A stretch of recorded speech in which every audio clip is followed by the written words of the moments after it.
Live from Washington, D.C., Sekulow Live. Phone lines are open for your questions right now.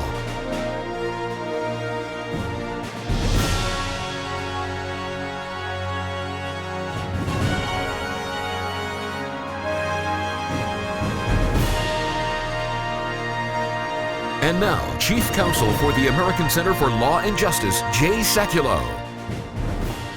Two Palestinian gunmen, and I call them terrorists, opened fire Wednesday at a popular food market in central Tel Aviv, an area I've been, Jordan's been, we've been, Skip's been many, many times, killing 4 people, wounding others. To me, the greatest shock in the whole matter is that the UN Secretary General, while condemning the action, he expresses his shock that Hamas is praising the action.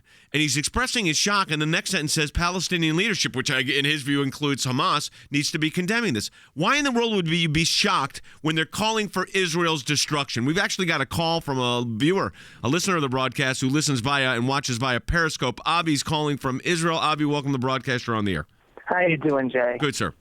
First of all, thank you so much for spreading the truth and standing strong for Israel. I'm a huge believer that standing strong for Israel is also with the best interest of America as well. I'm dealing with the issue of being surprised and shocked about Ban Ki-moon. I don't know how much your listeners are aware or educated about the United Nations and UNRWA, their organization that is used to take care of Palestinian Arab refugees.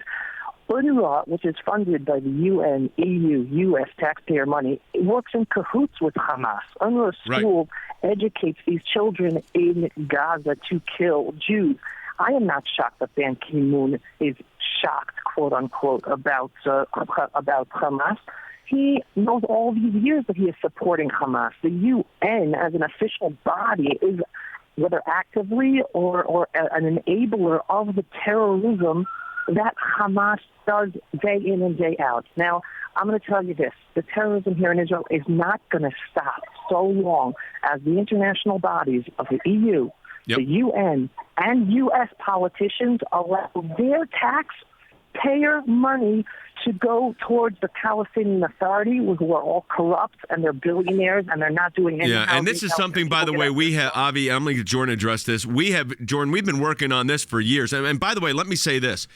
The shock is not that Ban Ki-moon said that there was terrorism and that it's horrible. The shock is that he was shocked.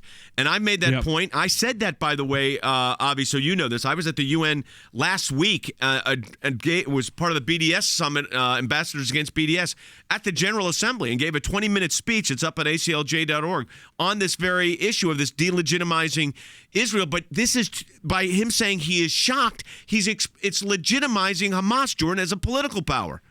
Yeah, and actually trying to give them an opportunity to maybe back away from these statements. So very difficult to do when you put that out on Twitter with a photo of one of the dead terrorists, praising that terrorist and thanking that terrorist as well. Yeah. And then you have the Hamas put out a statement saying there'll be more surprises like this. But again, the caller is right that at the end of the day, many inside the UN, including UN leadership, have tried to legitimize, while wanting to delegitimize Israel, legitimize Hamas and other terror movements like it, and give a pass to the Palestinian Authority for what occurs with the territory they control. We come back from the break. I'm going to read something out of Newsweek, folks. You talk about headlines that are just pretty disgusting. This is almost blaming Israel. Skip, really quickly here. We're going into a break. By the way, we're being joined by Romney Levy. Ambassador Levy works with as our Director General for our office in Israel. Skip, you're on your way to Israel on this National Security Conference. I am. I'll be arriving on Sunday. Yeah, so this will be very interesting at this time. And I think it's important. Skip, tell everybody what this is a little bit. Just it tells you, again, the scope of what we're doing at the ACLJ. I will be going to Israel and attending a conference being held near Herzliya that deals with counterterrorism, deals with the whole future of Israel and the situation of Israel. And then I'll be meeting with government officials while I'm over there. So it's we are trying to stay in constant contact on the ground there to make sure that we know what's going on so we know how to interact and how to react. Not just talking about it at the ACLJ, not just talking about it on radio, taking action, including legal documents going to UN Secretary General Ban Ki-moon saying, don't be shocked that Hamas praises this. Hamas is a terrorist organization. They're not a legitimate political power. Folks, we're engaged on this. Again, not just talking about it. Back with more in a moment.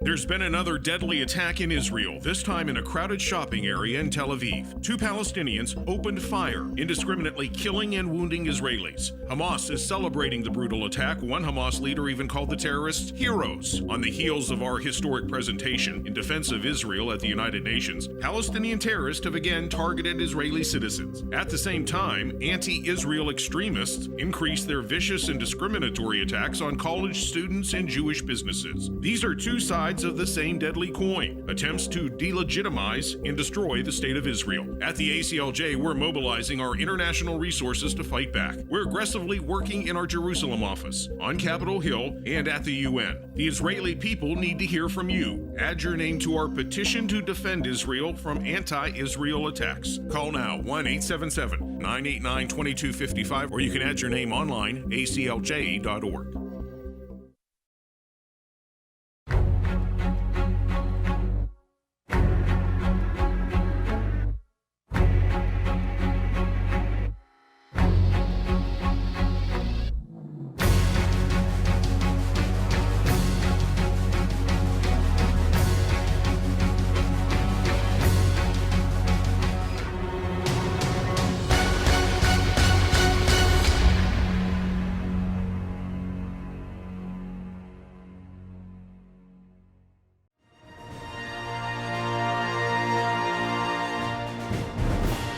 Welcome back to the broadcast, everyone. We are being joined right now by our Director General, Ambassador Rami Levy, a good friend of ours, been on this broadcast many times.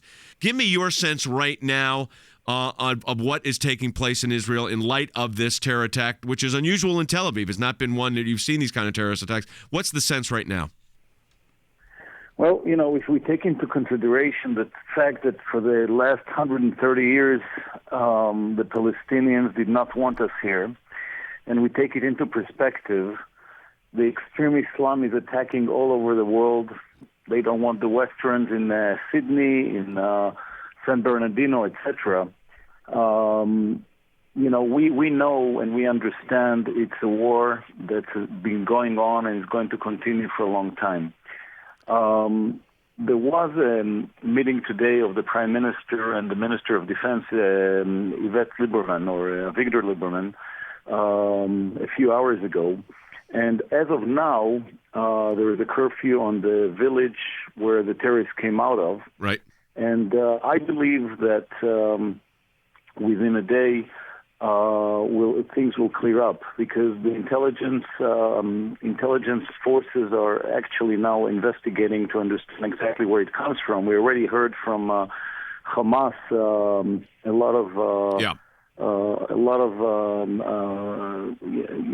statements praising for it, and these people came from Hamas. So I believe very soon we'll be in a situation that is very close to the situation you and Jordan were at when Kessled almost started.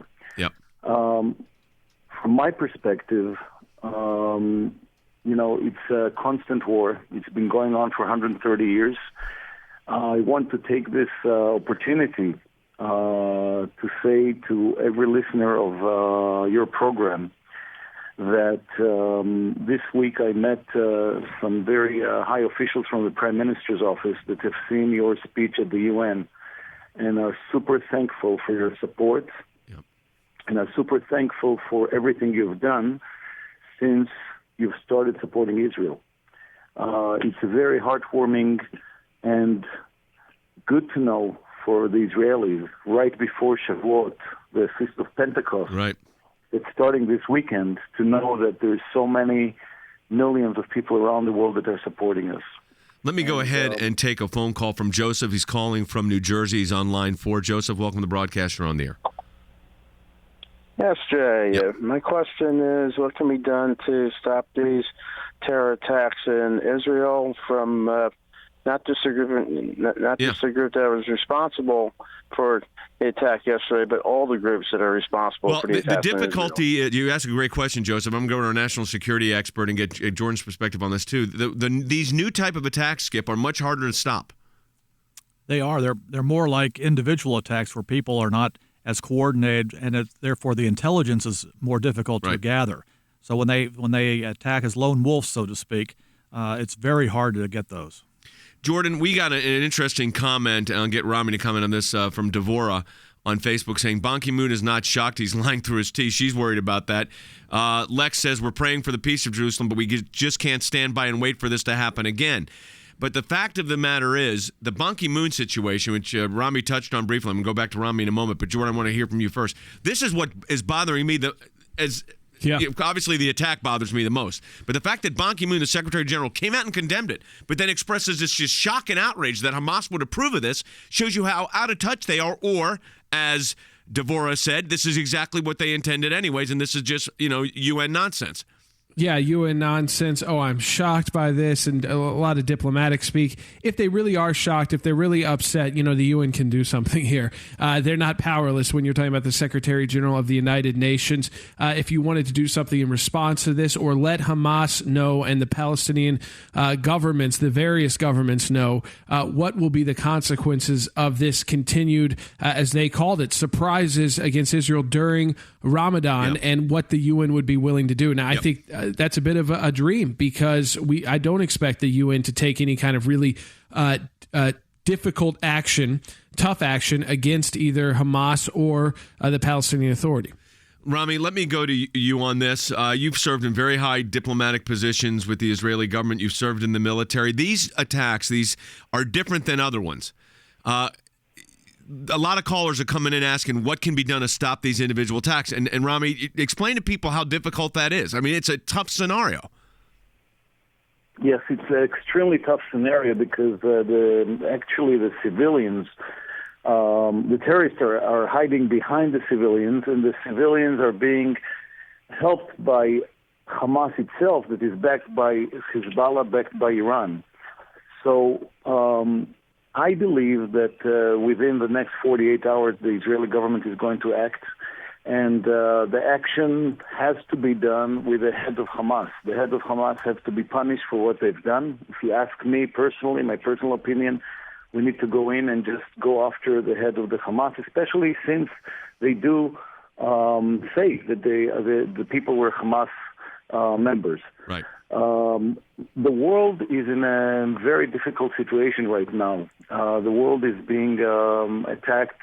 Paris is being attacked. San Bernardino is being attacked. New York was attacked. This is the war that terror has been taken on in the last years. And I believe that Israel has to just act very strongly, just like we did in Castled. And I believe we're going to see it very soon. All right. Well, Rami, we appreciate your insight on this, and keep us posted. Send our not only thoughts and prayers to the government officials that you deal with on a daily basis in Israel, but also let them know this, that we have, and Skip, why don't you address this so our whole audience can understand, and Rami will hear too, what we're doing on the situation with Ban Ki-moon's statement. What we're doing is we're sending a letter to him, and what we're doing is we are pointing out exactly what you've said. Here we have supposedly one of the moral leaders of the world organization, the greatest organization in the world, and he is sending an uncertain message, a message that in effect is preaching moral equivalency. He knows, based on their past conduct, that Hamas has hidden weapons in UN facilities, thereby violating international law. They have fired weapons against civilians in Israel, thereby violating international law. They do this repeatedly, and then he's shocked that they would do something like this. And that's where we have to point out to him that he is being a hypocrite, and we're going to call him out on it. He may not change, but at least he's going to know that people know what he's doing. And we're going to give him the international law reason why. Hey, Rami, we are getting a lot of people posting on Facebook that asking this question: what is the Prime Minister proposing to do in response? And is it too early to tell right now? It's very early to tell. Actually, the meeting is not the meetings between the Prime Minister and the Minister of Defense just finished a few hours ago, and it's still confidential.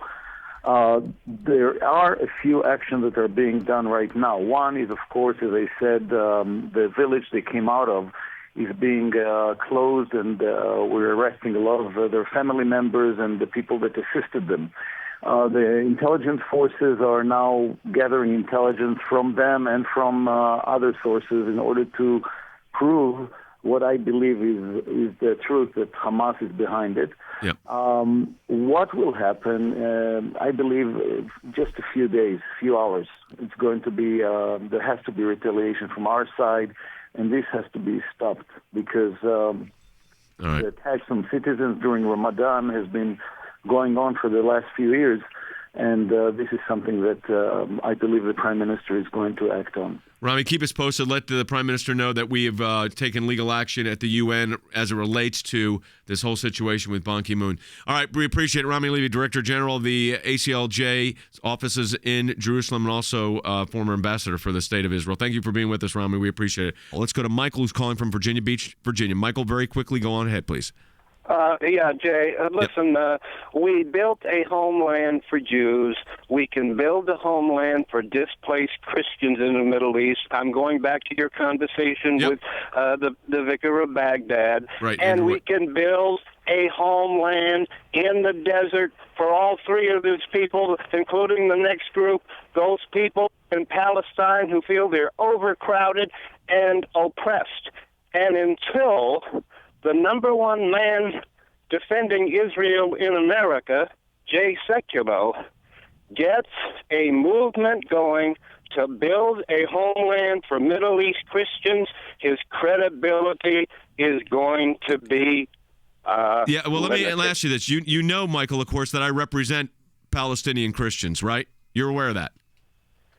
We have to build... Did you hear what I said? You're aware that we represent Palestinian Christians. So lecturing us on how to help Palestinian Christians in the region, and it goes back to what you said with the vicar of Baghdad. We're there front and center. So, you try to do whatever. I don't know what you were trying to do there at the end, but trust me, we are on the ground. If you want to sign that petition to defend Israel, you could do that as well at aclj.org. aclj.org or 1-877-989-2255. We'll be back with more, including your calls, in just a moment.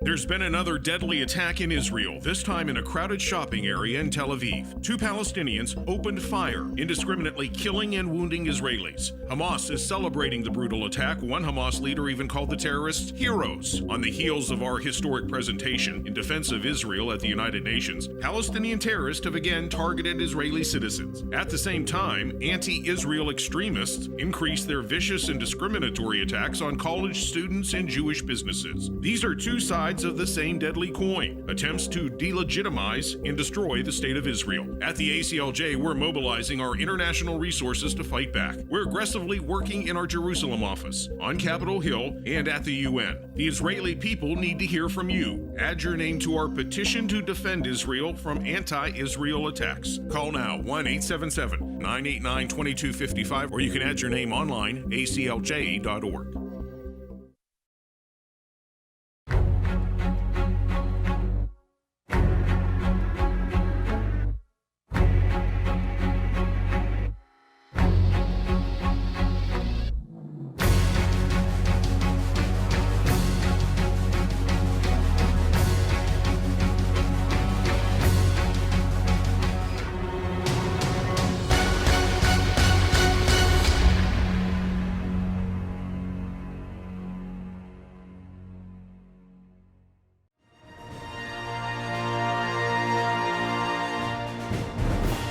Hey, welcome back, everybody. It is a rapid-fire round. Obviously, we're talking about the situation in Israel. We've had a lot of people that have been holding for a long time, so I'm going to go right to the phones. Beachy is calling from on line 1. Hi, you're on the air.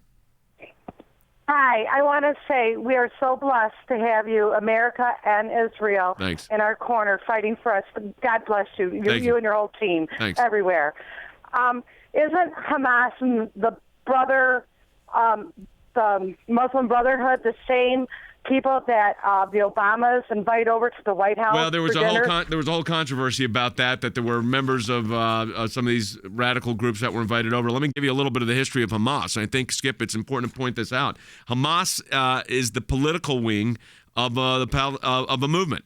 So this is of the Muslim Brotherhood. This is a part. Hamas is not a separate organization, Skip, from the Muslim Brotherhood. That's correct. It's an outgrowth of the Muslim Brotherhood. That's why they're having such trouble with Egypt right now, because the Egyptians threw out the Muslim Brotherhood leader, and he was allied with Hamas, and therefore the relations between Egypt and Hamas in the Gaza Strip are stretched because of that. But yes, Hamas is a component part of the Muslim Brotherhood and is trying to implement their agenda in Palestine. Jordan, I think it's important for people to understand, because you and I have been to this region. Skip has, of course. Skip's going back there on Sunday. We've been in this region during war and conflict. So when we talk about Hamas and the Palestinian Authority, explain to people what it's like when you're looking at Gaza and who's running what, and that these are not the same parties, and there's an internal conflict between these entities of the Fatah and Hamas, and how that plays into the whole danger scenario for Israel. Yeah, so you have two territories, the West Bank, which is actually to the east of Israel, and then the Gaza Strip, which is to the west and on some of the Mediterranean. And they're both governed by different political bodies. The West Bank is governed by the Palestinian Authority. The Gaza Strip is governed by Hamas after a fairly violent election and then violent takeover from Fatah, or the Palestinian Authority. And they do have differing political views, especially their views of violence. And Hamas has got more of a military wing to it. The rocket attacks, people may remember, being fired into Israel, leading to Operation Cast Lead. And though this has gone to the back burner, if you will, with ISIS in the region, not gotten as much attention, these groups like Hamas still carry out these horrendous terror attacks. Sometimes it goes for months, even years, between these attacks on this kind of scale. But we have been promised more by Hamas directly. Hamas is a much more militant, and of course also has that connection with the Muslim Brotherhood, who was in power in Egypt for that short period of time, and also is very active through various organizations right here in the United States. Let me say this: we got a lot of calls. I'm going to get right to them here. Bill's calling from Cheyenne, Wyoming, on line 3. Hi, Bill. Hi. First of all, a couple things. Since I watch you online, yes, sir. Went ahead and signed your petition. Great, thank you. Nice and easy. Yep. Next of all, I sent you some money for support we before appreciate I went that. to work today. Thanks. And I've heard an awful lot from what I heard. World leaders are condemning this, but I haven't heard anything from the White House. Has anything come out of there? So here's what's come out. It's actually come out through the State Department. Mark Toner made the comment. I'm checking right now in the White House, too. Let's check on that. But here's what the State Department said. The United States condemns today's horrific terrorist attack in Tel Aviv in the strongest possible terms. We extend our deepest condolences to the families of those killed and our hopes for a quick recovery for those wounded. These cowardly attacks against civilians can never be justified. We're in touch with Israeli authorities to express our support and concerns. of Bill. That is what we've heard right now out of the State Department, and Will's telling me that is the only statement that has been released. Hillary Clinton issued a statement condemning the actions and saying we must defend Israel and stand for their security. All right, let's go right to the next caller here, and that will be Vicky calling from Utah on line 6. Hi, Vicky. Yes, I just want to thank you for all you do and just tell you that I pray for Israel every day. Thank you. And how is our money getting over there to fund these terrible attacks? It seems like such a contradiction. I'm praying for your country and everything, and then our money is funding these horrible attacks. So Jordan gave you the number. It's about $500 million a year, and the Palestinian Authority gives rewards to terrorist families. You heard from Chris Mitchell. I think, Jordan, the number was $500 a month, and that goes up. So they reward for this. And then where do they get their money from? The European Union and from the United States. Jordan? Yeah, that's right. I mean, the money coming directly as, quote, aid from the U.S., from the European Union, from the Western world, and it goes directly into the West Bank Palestinian Authority, which still praises these martyrs, funds the families of those terrorists who carry out these attacks. They again, they're the ones who make them into martyrs.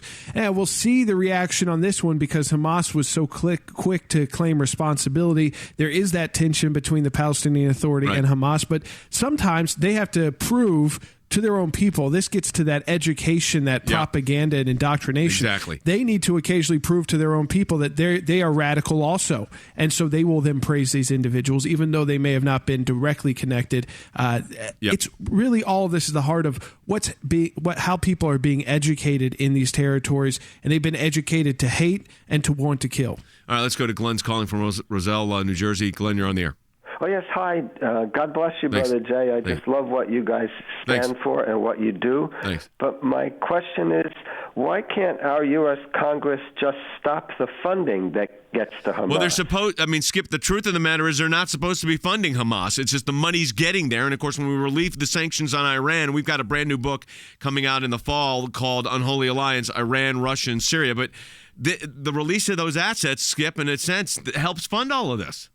That's exactly right. Plus, the money we give directly to them is going with strings, but they just don't observe the strings, and our government doesn't follow up and tell them that if they don't stop using the money wrongly, that we'll stop providing it. So it's our government, our executive branch, which is not enforcing the law, and that's all too often the case in this administration. All right, we're going to take the last caller. Suzanne's calling. You're on line 5. Hi, Suzanne. Quickly, please. Yes, hi. Thank you for everything, sure. Jay, your whole team. What I'm annoyed with is that they pretend to be shocked, like you said, and there's no shock because they're teaching their children how to kill. And secondly, I don't agree. I mean, what I'm upset with is the fact that they used an Orthodox Jew costume in order to... Yeah, that, by the way, there's conflicting reports on that. That was the initial report from all the media sources yesterday, where they were dressed in black suits, white shirts, which is more Orthodox Jewish clothing. And now they're saying it may have just been business suits. I don't think they know the answer to that. What we do know is that these were two Palestinian terrorists that were influenced by Hamas and took direct action. And we appreciate your call, Suzanne, by the way.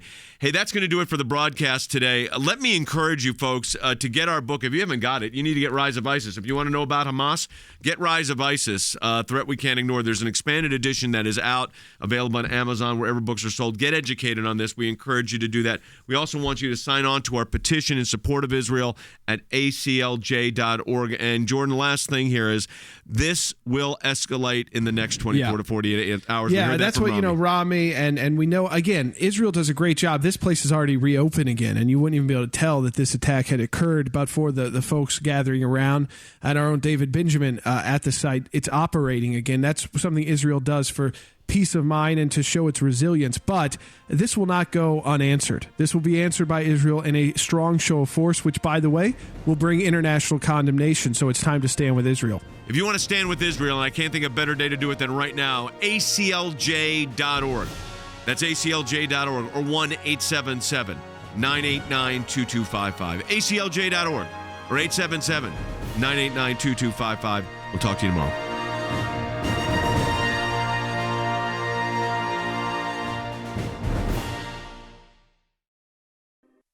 There's been another deadly attack in Israel, this time in a crowded shopping area in Tel Aviv. 2 Palestinians opened fire, indiscriminately killing and wounding Israelis. Hamas is celebrating the brutal attack. One Hamas leader even called the terrorists heroes. On the heels of our historic presentation in defense of Israel at the United Nations, Palestinian terrorists have again targeted Israeli citizens. At the same time, anti-Israel extremists increased their vicious and discriminatory attacks on college students and Jewish businesses. These are two sides of the same deadly coin, attempts to delegitimize and destroy the state of Israel. At the ACLJ, we're mobilizing our international resources to fight back. We're aggressively working in our Jerusalem office, on Capitol Hill, and at the UN. The Israeli people need to hear from you. Add your name to our petition to defend Israel from anti-Israel attacks. Call now, 1-877-989-2255, or you can add your name online, aclj.org.